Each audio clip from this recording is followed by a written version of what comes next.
As we set off on the Wind River High Route, we wondered if we'd be successful on our through hike, and what success even means for an off-trail adventure such as this. This particular high route through the winds was outlined by Andrew Skurka, and we had ahead of us 10 days and 100 miles navigating off-trail along the Continental Divide through the high country of Wyoming. I'm Radish, and this is my partner Justin. I've done a fair bit of through hiking on established trails like the Pacific Crest Trail and the Pacific Northwest Trail, and I was looking to take the next step, to get off the trail entirely in fact, and have the freedom to choose my own line through the wilderness. The winds in particular have captured my attention for the past few years with their towering granite walls and active glacial ecosystems. Having never hiked along the Continental Divide before, it seemed like the perfect combination of factors to make the long drive out to Wyoming from Portland.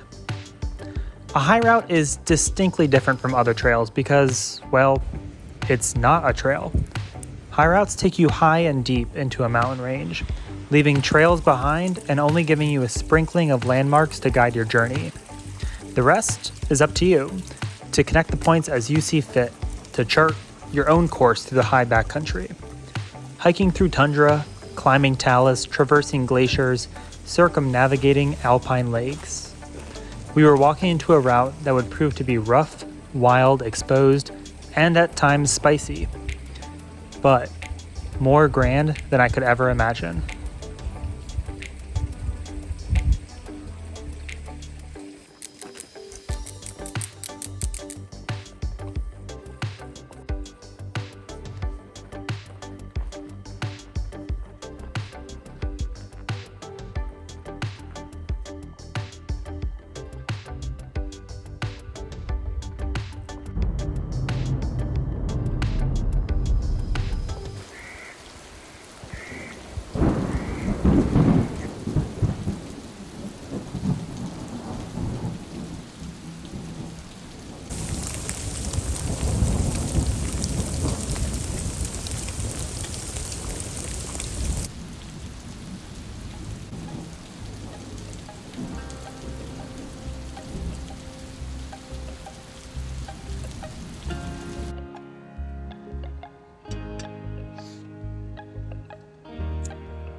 Our journey through the winds began in the arid plains of Wyoming's basin floor, up the middle fork of the Paposia River through a multitude of forests. Prairie grasses, sage, and juniper turned into aspen, lodgepole, and blue spruce. And eventually, all vegetation gave way to the barren tundra of the Alpine, as we made our way up Wind River Peak, the southernmost 13er in the range. Here, atop the Continental Divide, the tone of the trip changed, and things got very real very quickly.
Our first main objective was also arguably the spiciest of the entire route, to get off the summit of Wind River Peak via the West Gully, a formidable, steep, long, and loose Class 3 gully leading off the Continental Divide back down to relative safety in the basin below. The West Gully was a confidence-shaking sufferfest that we were glad to have behind us so early into the trip.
The morning after the West Gully was a welcome contrast to the day before.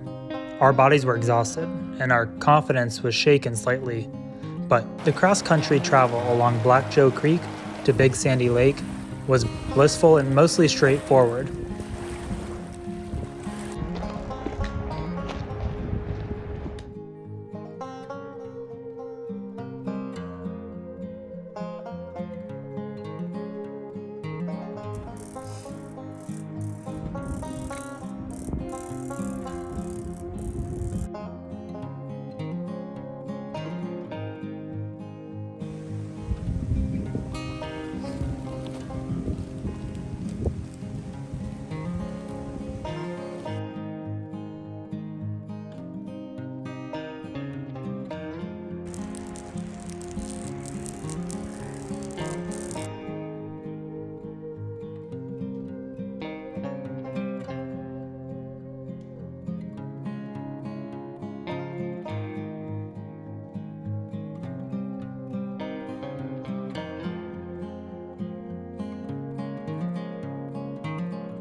As we climbed back up the Continental Divide atop Jackass Pass, the Cirque of the Towers came into view.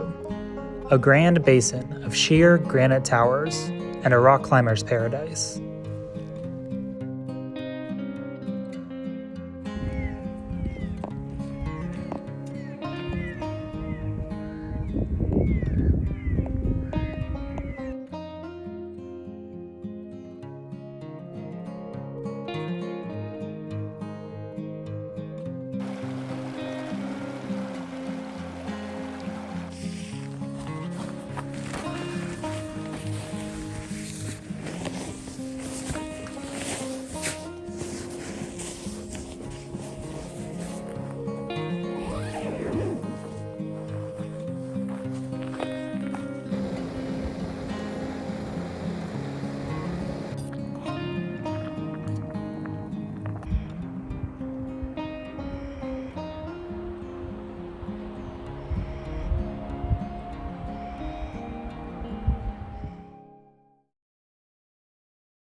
As we exited the Cirque of the Towers through New York Pass, the predominant pattern of the Wind River High Route began to take shape. Scramble up a high Alpine pass atop the divide, drop into the basin, travel cross-country through beautiful lakes, underneath towering granite cliffs to the base of the next pass. Rinse and repeat.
True to its name, the wind had kept us up for most of the night, howling through the small grove of Krumholtz spruce we made camp within.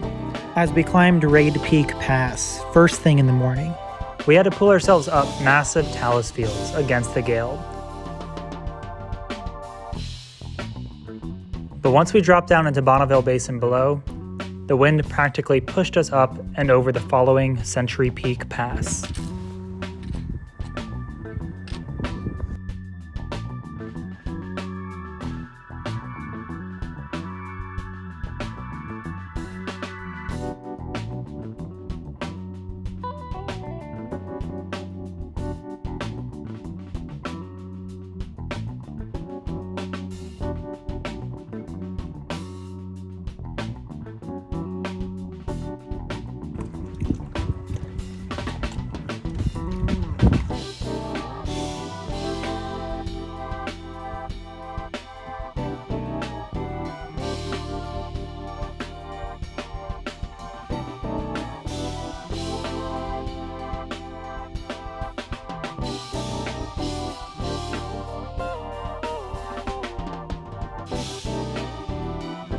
Walking through Middle Fork Valley was a dream. Surrounded by dramatic, glacier-carved spires, fine hiking on soft and easy tundra led us all the way up to Photo Pass.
At over 13,000 feet atop the Continental Divide, Europe Peak serves as a midpoint on the Wind River High Route. Approaching Europe Peak, we could not, for the life of us, identify a safe line to the summit. But as we started climbing up the large slabs, the peak funneled us into a 20-foot Class 3 chimney to a knife-edge catwalk.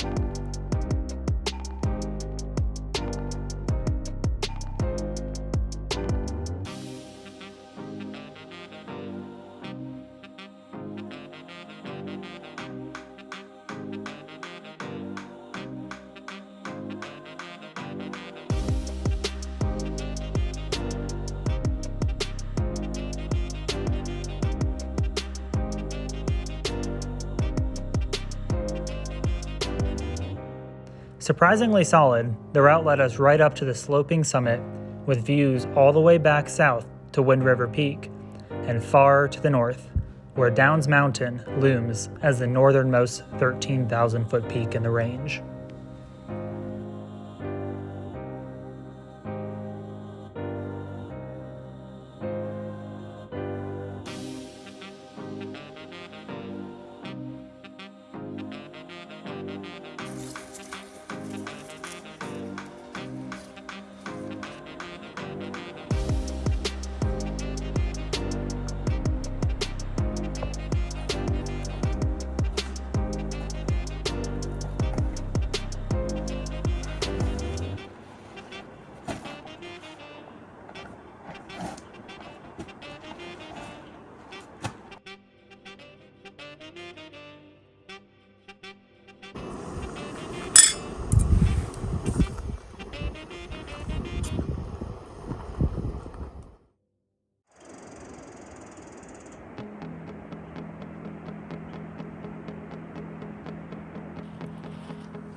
Climbing out of Golden Lake's basin, we stopped at the base of an impossibly steep wall of loose scree. This was Douglas Peak Pass, and we were meant to climb up and over it. As a close second in spice level to the West Gully from day 2, the anticipation of Douglas Peak Pass had been in the back of our minds for days. The climb itself was steep and loose, but it turned out it wasn't nearly as bad as the West Gully had been, and we breathed a huge sigh of relief at the top.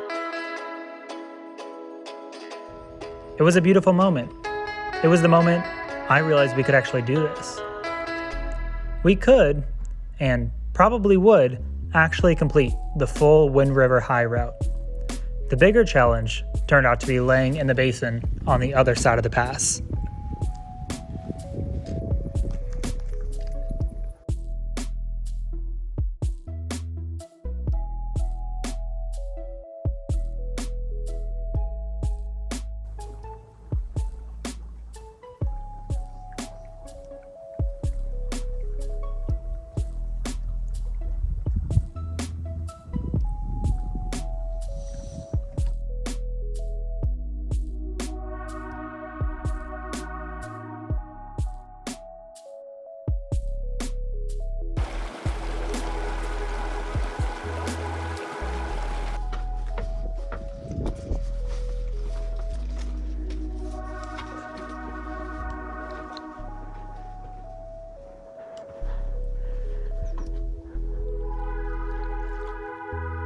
Alpine Lake's basin was stunningly alpine.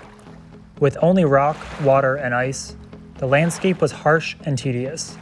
Rock hopping for hours, we circumnavigated lake after lake, scaling bluffs that plunged straight into the water below, until at last we reached Alpine Lake's pass, exhausted and ready for camp.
We woke up with sore feet and exhausted spirits after the Alpine Lakes Basin.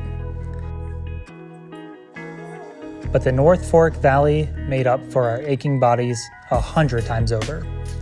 Fording milky blue creeks, crossing expansive floodplains with active glaciers spilling down into wildflower-filled meadows below. It was some of the finest walking on the high route.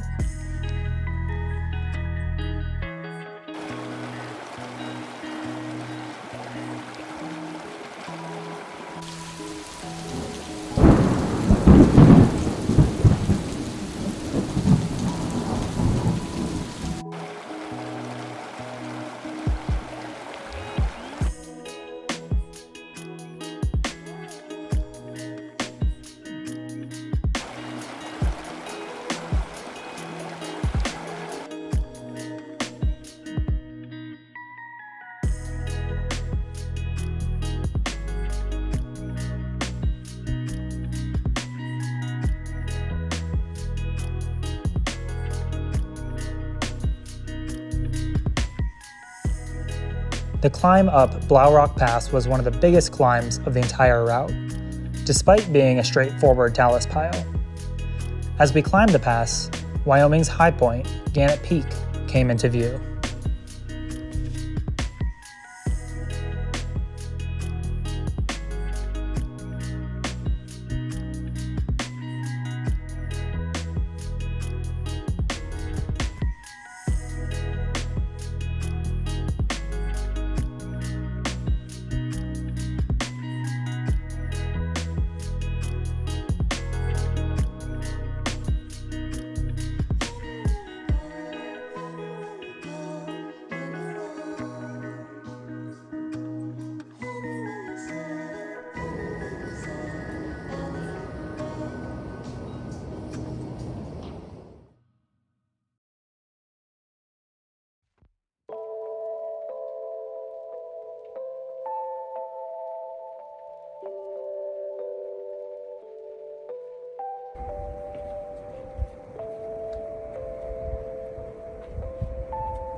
As we climbed out of the Dinwoody Creek Basin, West Sentinel Pass whisked us up and away into a different world. A rugged world of extensive glacier systems, fresh and messy moraine, and extreme exposure. We were entering the final stage of the Wind River High Route, the Continental Crux. For much of the remainder of the route, we stayed well above 12,000 feet, high atop the rocky Continental Divide. And with it came an overwhelming sense of exposure and uncertainty.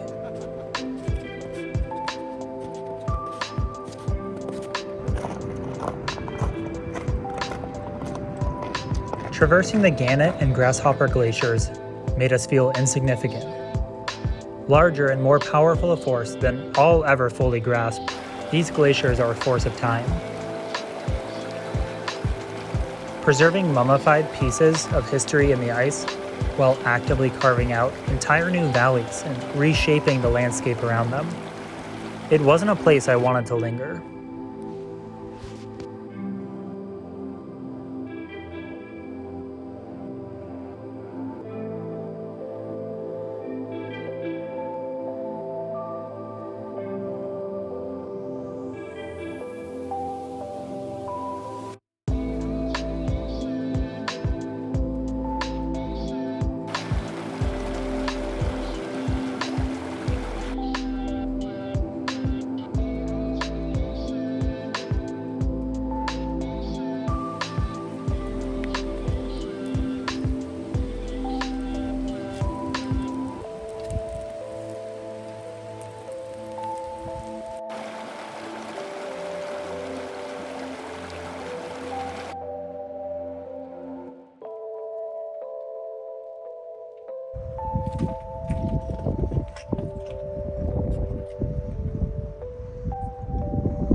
The final stretch to Downs Mountain, the northernmost 13,000-foot peak in the Wind River Range, and our last objective atop the divide, was painfully deceptive. A broad lunar landscape atop the Continental Divide made us focus on each and every foot placement. We walked for hours towards Downs, but seemingly we never got any closer.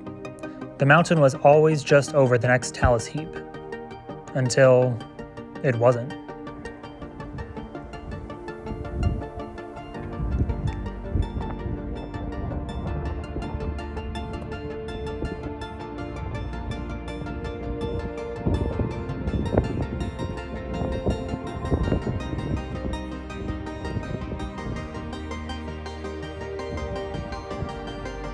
Woohoo!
Good morning, it's Radish. So today's our last day on the Wind River High Route. It's been 10 days and 100 miles navigating off-trail along the Continental Divide through the high country of Wyoming's Wind River Range. From high passes to peaceful lakes, from hailstorms to sunny skies, from talus to tundra, from wildflowers to pikas, from desert to glaciers. This experience has been stunning and brutal and grand and exhausting and awe-inspiring all at once. Our bodies are exhausted and we're ready for some real food. But our experience in the winds was worth every moment.